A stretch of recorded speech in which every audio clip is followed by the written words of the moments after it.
Hello दोस्तों, स्वागत है आप सभी लोगों का 200 सीसी एडवेंचर में। और आज हम लोग निकल पड़े हुए हैं कावड़िया पहाड़ की तलाश में। जब मैं भोपाल से आज अर्ली मॉर्निंग में निकला था तो किसी कारण से टेक्निकल इशू के कारण मैं अपने इंस्टा 360 ट्विन आर पर मैं रिकॉर्डिंग नहीं कर पा रहा था, क्योंकि मेरे हेलमेट पर उसका जो माउंट था वो कहीं ना कहीं जो है लूज़ हो रहा था। तो अभी हम लोग बढ़ चले हैं आगे आस्टा के तरफ। जल्दी ही हम लोग आस्टा पहुंचने वाले हैं। जो रूट प्लान हम लोगों ने किया है वो इस तरीके से कि हम लोग यहाँ से भोपाल से आस्टा पहुँचेंगे, आस्टा से हम लोग कन्नौद पहुँचेंगे, कन्नौद से हम लोग काटाफोड़ पुंजपुरा होते हुए हमें उदयपुरा पहुँचना है। और उदयपुरा के पहले एक फाटा है, एक साइड में कच्चा रोड निकलता है जिसे कहते हैं किशनगढ़ फाटा। तो हम उस किशनगढ़ फाटा को टच करेंगे और तो आइए चलते हैं हम लोग। तो हम लोग आस्टा जो है आस्टा के बाद में अब हम लोगों ने जो दूसरा जो रूट लिया है वो है आस्टा से कन्नौद वाला रास्ता। ये रास्ता बहुत ही खूबसूरत है, हालांकि सिंगल रोड है और जंगल और खेत और ये बहुत ही शानदार यहाँ पे अभी दिख रहे हैं मुझे। और कभी कभी तो यहाँ पर ऐसा मन करता है कि यहीं पे रुक जाओ, यहीं पे एक छोटा सा मकान बना लो, एक छोटा सा घर बना लो और यहाँ पर आप ज़िंदगी भर बिता सकते हो। तो इस तरीके से अभी हम लोग कन्नौद की तरफ बढ़ चले हैं और करीब करीब अभी तक हम लोगों ने 150 किलोमीटर प्लस ट्रैवल कर लिया है।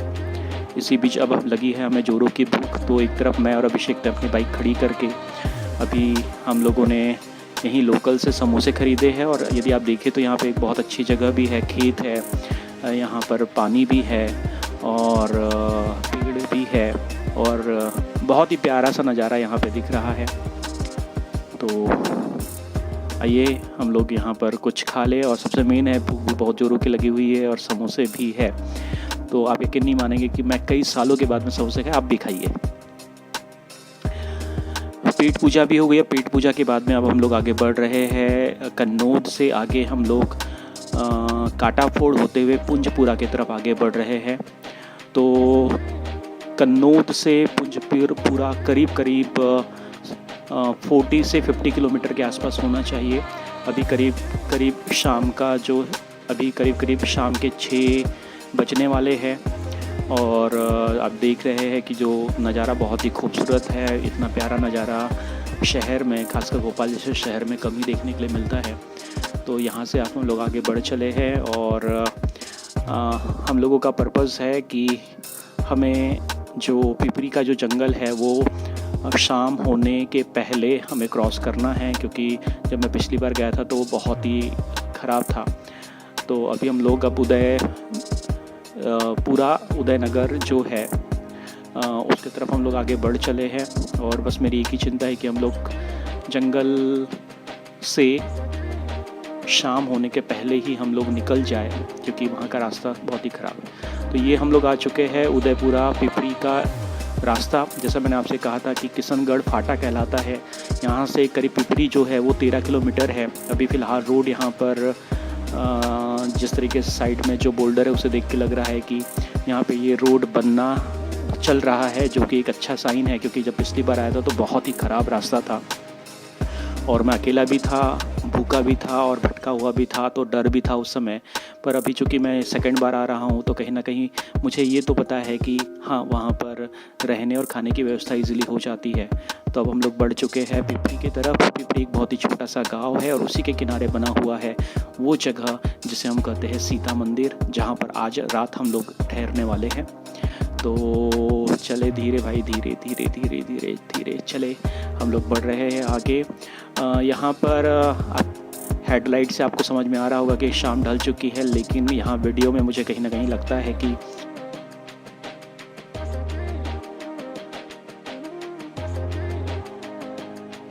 तो ये है बिल्कुल गर्मा गर्म रोटियाँ। ये आप इससे ज़्यादा खुशनसीबी क्या होगी कि एक संत आपको भोजन पकाकर खिला रहे हैं। ये है त्यागी बाबा, बहुत ही स्नेहशील और बहुत ही प्यार करते हैं सभी आने वालों को। तो आप भी आइए और इनके हाथों से बनी हुई आप गर्मा गर्म रोटी खाकर आप अपने आप को धन्य महसूस करेंगे।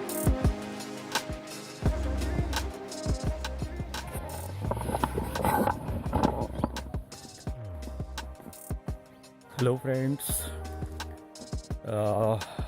सुबह का भी करीब 6 बज रहे हैं और आप देख सकते हैं कि 6 बजे के अनुसार अब यहाँ पर जो है सुबह हो चुकी है और कुछ अलग सा खूबसूरत सा नज़ारा सा यहाँ मुझे मिल रहा है।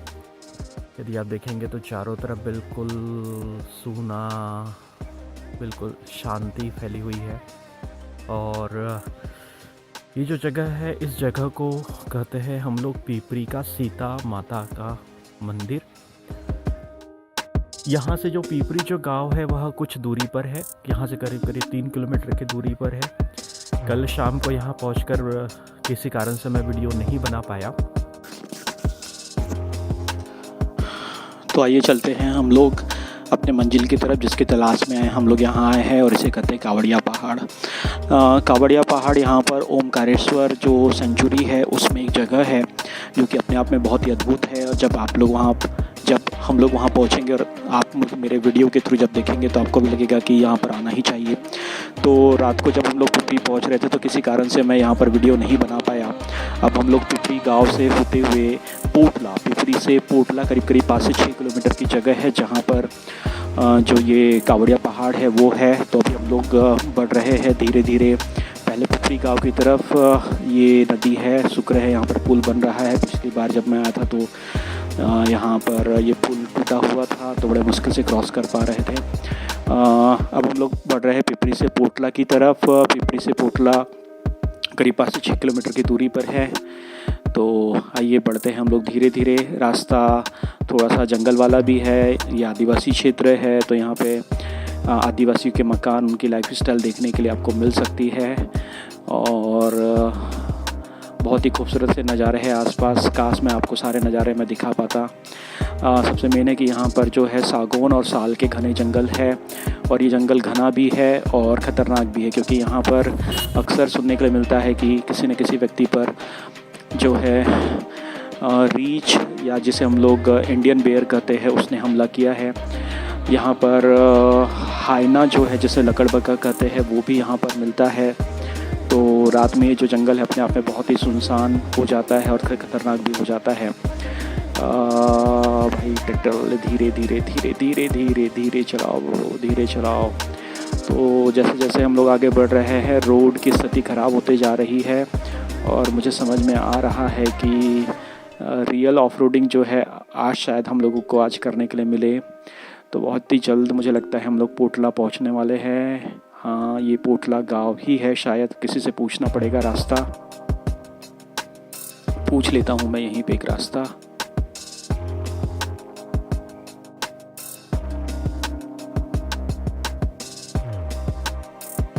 कावड़िया पहाड़, ये कावड़िया पहाड़, तो कावड़िया पहाड़ इधर जाते हैं।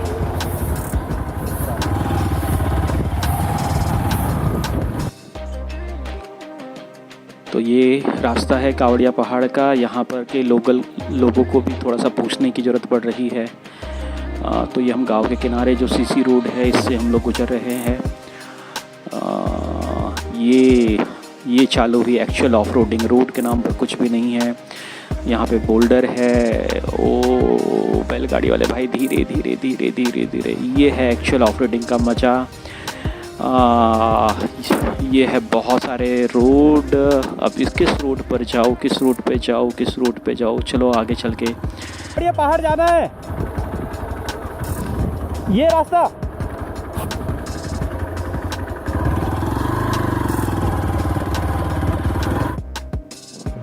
तो चले आगे बढ़े अपने मंजिल की तरफ। ओ ये है एक्चुअल ऑफ रोडिंग रियली।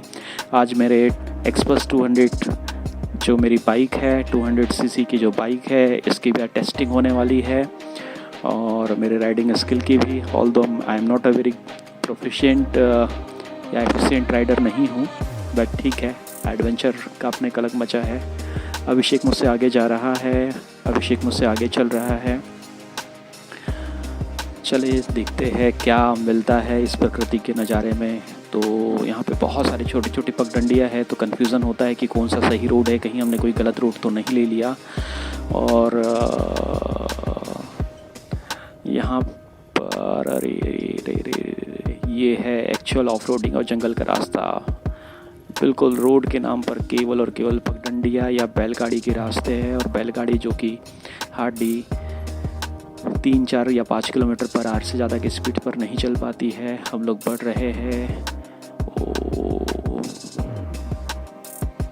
एक तो ये बिल्कुल गोल गोल पत्थर परेशान करते हैं, व्हील स्लिप होते हैं और इनका साइज़ भी बड़ा है, तो बिना पैरों के सहारे चलाना थोड़ा सा मुश्किल हो रहा है। और मुझे लगता है कि हमारी मंजिल नज़दीकी है और हम लोग पहुंचने वाले हैं कावड़िया पहाड़।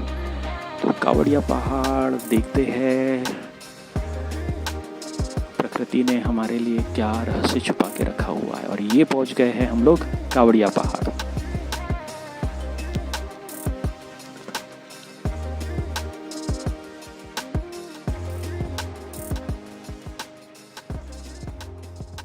तो फाइनली जब मैं पिछली बार आया था तो तब यहाँ पर ऐसा कुछ भी नहीं था। अब यहाँ पर ये बोर्ड दिखा तो कम से कम ये अच्छा लगा थोड़ा सा कि हाँ, इसे डेवलप तो किया जा रहा है। सो हम लोग पहुँच चुके हैं हमारे डेस्टिनेशन कावड़िया पहाड़। जब मैं पिछली बार आया था तो यहाँ पर इस तरीके का कोई भी बोर्ड नहीं था। देखकर अच्छा लगा कि इसे मेरे ख्याल से इकोलॉजिकल डेवलपमेंट बोर्ड जो है उन्होंने इको पार्क के तौर पे डेवलप कर लिया है। और यहाँ पर ये जो कुंदा है उसके बेसिस पे साफ समझ में आता है कि यहाँ पर कम ही लोग आते हैं। तो आइए एक्सप्लोर करते हैं। और सबसे मेन है ये जो सीढ़ियाँ है, देखने पे ऐसे लगती है कि ये बनाई वाली सीढ़ियाँ है, क्योंकि जो पत्थर है एक्चुअली यहाँ की जो सबसे ख़ास बात है वो यही पत्थरों के पैटर्न है। क्योंकि यदि आप इसे गौर से देखें तो आपको लगेगा कि ये जैसे ब्रिक्स बनाई जाती है, ईंटा बनाई जाती है, ठीक उसी तरीके से इन पत्थरों को बनाया गया होगा, है ना। देखिए प्रॉपरली वेल शेप्ड है बिल्कुल। यदि आप देखें तो बिल्कुल प्रॉपर शेप में आपको मिलेंगे। शायद यहाँ पर अभी न भी समझ में आ रहा हो, लेकिन जब हम लोग ऊपर पहुंचकर देखेंगे तो सही में मुझे यकीन है कि आंखें फटी की फटी रह जाएगी। जी हाँ बिल्कुल, क्योंकि जब मैं पहली बार यहाँ आया था तो पहली बार मुझे बहुत ही आश्चर्य हुआ था, और तब से मैंने ठाना था कि नेक्स्ट टाइम जब भी मैं आऊँगा तो इसका वीडियो मैं ज़रूर बनाऊँगा, ताकि और भी लोगों को इस तरीके के प्लेसेस के बारे में जानकारी मिलती रहे। जब भी आप ऐसे नेचुरल प्लेसेस पर आए तो प्लीज़ अपने साथ यादें लेकर जाए, लेकिन कचरा भी साथ में बटोर कर ले जाए। वाह, मुझे लगता है मेरी आंखें फटी की फटी। ओह माय गॉड, ये क्या है? अरे शानदार! आप देख सकते हैं चारों तरफ केवल पत्थर ही पत्थर, और वो भी ओह हेक्सागोनल शेप के। हाँ, ओह माय गॉड, ये हेक्सागोनल शेप। देखिए कितने बड़े बड़े पत्थर हैं। ओह, यदि वाह, ये ठीक उस तरीके से जमे हैं जैसे हम लोग ब्रिक्स या ईटा को जमाते हैं। वाह, और जहाँ तक मेरी नज़र जा रही है, हाँ, अरे वाह, जहाँ तक मेरी नज़र जा रही है इसी तरीके के पत्थर मुझे दिख रहे हैं। हाँ, ओह वाह, अमेजिंग प्लेस। हाँ, आइए आगे बढ़ते हैं, देखते हैं आगे क्या है। अरे बाप रे, अगेन यहाँ पर केवल इसी तरीके के पत्थर। हो, पूरा पहाड़ ही इन पत्थरों का है। देखिए तो पूरा पहाड़ इन पत्थरों का है। हाँ,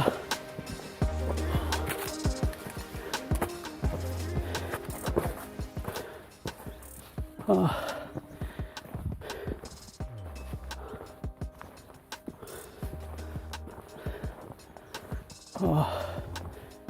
पूरा पहाड़ ही इन पत्थरों से मिलकर बना हुआ।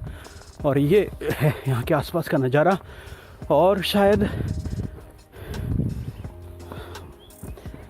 देखिए, यदि हम इधर से देख पाए तो ये पूरे के पूरे जो है इसी तरीके के पत्थरों से बना हुआ है। और ऐसा लगता है कि ये मैन मेड स्ट्रक्चर है, यानी इसे ह्यूमन ने बनाया है। इतने परफेक्शन के साथ में यहाँ पर चीज़ें अरेंज की हुई है, तो यहाँ पर हम कह सकते हैं कि it seems that it is a man made structure. लेकिन अब इन पहाड़ियों, इन पत्थरों को लेकर क्या कहानी है, इसके बारे में अब हम लोग जानने की कोशिश करेंगे। जब मैंने यहाँ आने के पहले जब मैंने जानने की कोशिश की कि ये कैसे बना या क्या है, तो इसके पीछे की जो कहानी है, ये कहानी अब आपको मैं बताता हूँ। कावड़िया पहाड़ जो कि देवास जिले के अंतर्गत आता है। जब मैं पहली बार आया था तब यहाँ पर Madhya Pradesh eco development board जो है MP EDB, उन्होंने इसको ऑक्यूपाई नहीं किया था। लेकिन अभी मुझे यहाँ पर मेन गेट पर उसका बोर्ड दिखा, तो अब ये थोड़ा सा देखकर सुकून मिलता है कि हाँ, गवर्नमेंट की भी ऐसे प्लेसेस पर नज़र है जिसे टूरिज्म पॉइंट ऑफ व्यू से डेवलप किया जा सकता है। अब सबसे बड़ा जो सवाल और आश्चर्यजनक बात वो ये है कि ये जो पिलर्स हैं जिन्हें हम लोग देख रहे हैं, ये ऑलमोस्ट पेंटागोनल या ऑलमोस्ट हेक्सागोनल, कुछ इसमें से पेंटागोनल कुछ हेक्सागोनल शेप के हैं। और इनकी जो लेंथ है, यदि यहाँ खड़ा होता हूँ या इस तरीके से यदि मैं बैठता हूँ, तो इससे लेंथ का अंदाज़ा हो जाएगा कि ये करीब 10 से 12 फीट ऊंचे है और यूनिफॉर्म शेप के हैं। अब ये क्यों बने, कैसे बने, उस पर हम लोग बाद में भी चर्चा करेंगे। अभी हम लोग चर्चा इस बात पे करते हैं कि इसके बारे में यहाँ आसपास मान्यता क्या है। जैसा कि आप जानते हैं कि यहाँ से ये नर्मदा क्षेत्र है, यानी यहाँ से करीब 8 से 10 किलोमीटर दूरी पर जो धाराजी है, जिसे धावड़ी कुंड नाम से जाना जाता है, वो है, यानी ये नर्मदा क्षेत्र है। तो मैथोलॉजिकल पॉइंट ऑफ व्यू से यदि हम लोग बात करें तो यहाँ पर इस कावड़िया पहाड़ जो है वो इस बात को लेकर प्रचलित है, यहाँ पर जो मान्यता कि पांडव जब अपने वनवास पर थे तो उन्होंने कुछ समय यहाँ पर भी बिताया। और एक मान्यता के अनुसार जो है नर्मदा नदी जो है वह कन्या रूप में रहती है, या कन्या रूप में कई बार उनके दर्शन होते हैं, ऐसे लोगों की मान्यता है। तो जो भीम जो थे, भीम को एक बार जो है नर्मदा नदी कन्या के रूप में दिखी, तो भीम ने जिद पकड़ ली कि वो नर्मदा नदी से शादी करना चाहते थे। तो जब भीम नर्मदा नदी से या नर्मदा देवी से शादी करना चाहते थे, तो नर्मदा नदी ने उनके सामने, या नर्मदा देवी ने एक जो है उनके सामने शर्त रखी कि यदि आप रात भर में मेरे बहाव को रोक दो तो मैं आपसे शादी कर लूं।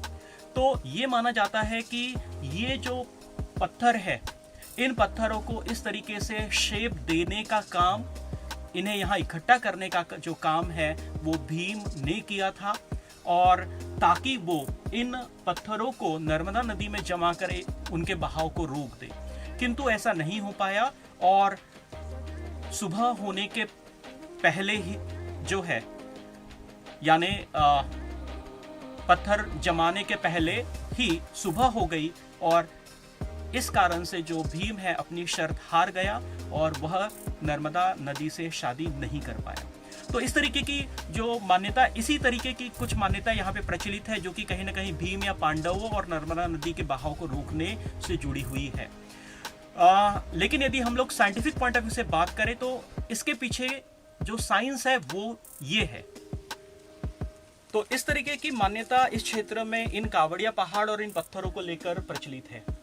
लेकिन यदि हम लोग साइंटिफिक पॉइंट ऑफ व्यू से बात करें तो मैं ज्योग्राफी को बहुत ज़्यादा तो नहीं जानता, जियोलॉजी को मैं बहुत ज़्यादा तो नहीं जानता हूँ, लेकिन जितना मैंने नेट पे सर्च किया उसके आधार पर जो जियोलॉजिस्ट है, इस तरीके के जो नेचुरली अकरिंग जो स्टोन होते हैं, उन्हें ये लोग जो है ना जियोलॉजिस्ट है वो बसाल्ट कॉलम या बसाल्ट क्रिस्टल कहते हैं। जैसा कि हम जानते हैं कि हम जो चीनी या जो शक्कर यूज़ करते हैं, यदि कभी हम उन चीनी या शक्कर के जो क्रिस्टल है उसके शेप को यदि हम लोग ऑब्जर्व करने की कोशिश करें तो वो ऑलमोस्ट आपको क्यूब या क्यूबॉइडल शेप में मिलेंगे। ठीक उसी तरीके से जो साइंटिस्ट या जो जियोलॉजिस्ट है वो ये मानते हैं कि ये जो नर्मदा घाटी है ये अपने आप में बहुत ही पुरानी घाटियों में से एक है। यहाँ पर नो डाउट पहले ज्वालामुखी भी रहे होंगे, और तो जियोलॉजिस्ट ये मानते हैं कि जब जो लावा जो होता है उस लावे में जब एक स्पेसिफिक टाइप के मिनरल्स का सही कंपोजिशन जब बनता है, और जब वो लावा पिघलने के बाद में जब वो ठंडा होता है, जब वो धीरे धीरे ठंडा होता है और उसमें सही प्रकार का कंपोजिशन उन मिनरल्स का रहता है, तो ठंडे होने पर वो लावा एक स्पेसिफिक शेप यानी स्ट्रक्चर को ऑक्यूपाई कर लेता है। तो जियोलॉजिस्ट मानते हैं कि ये जो है ये बसाल्ट कॉलम है, और ये बसाल्ट कॉलम नेचुरली अकरिंग है, नेचुरली फॉर्म्ड स्ट्रक्चर है। इनका माइथोलॉजिकल कैरेक्टर भीम से कोई लेना देना नहीं है। लेकिन फिर मैं यहाँ पर मैं बात करना चाहता हूँ कि मुझे ये फैक्ट पता होने के बावजूद भी जिन भी यहाँ के लोकल लोगों से मैंने बात की, उन्होंने मुझे भीम से जुड़ी हुई गाथा ही सुनाई, पर मैंने कभी भी उन्हें सफाई नहीं दी। उनका जो ये माइथोलॉजी में जो विश्वास है उसको मैंने हर्ट करने की कोशिश नहीं की, और मैं ऐसा चाहता भी नहीं हूँ, क्योंकि यह आस्था का विषय है और आस्था पर कभी भी हमें प्रहार या चोट नहीं करनी चाहिए। किंतु ये जो इन्फॉर्मेशन मैं दे रहा हूँ ये साइंटिफिक पॉइंट ऑफ व्यू से भी, चूंकि मुझे इस जगह को एक्सप्लोर करना है, तो इसीलिए मैं साइंटिफिक पॉइंट ऑफ व्यू से ये बात मैं आप सब लोगों के सामने रखना चाह रहा हूँ। तो मुझे यकीन है कि ये स्ट्रक्चर देखकर आप अचंभित जरूर हुए होंगे। मैं भी बहुत अचंभित हूँ। मैं जब पहली बार आया था तब भी बहुत ज़्यादा मेरे लिए नई बात थी। तो आप ज़्यादा से ज़्यादा इस जगह पर आए, इसे देखें, पॉपुलर करें, लेकिन एक ही रिक्वेस्ट है कि किसी भी प्रकार के जो है गंदगी यहाँ न करें, क्योंकि ये अभी भी कहीं ना कहीं नेचुरली प्रिजर्व स्ट्रक्चर है।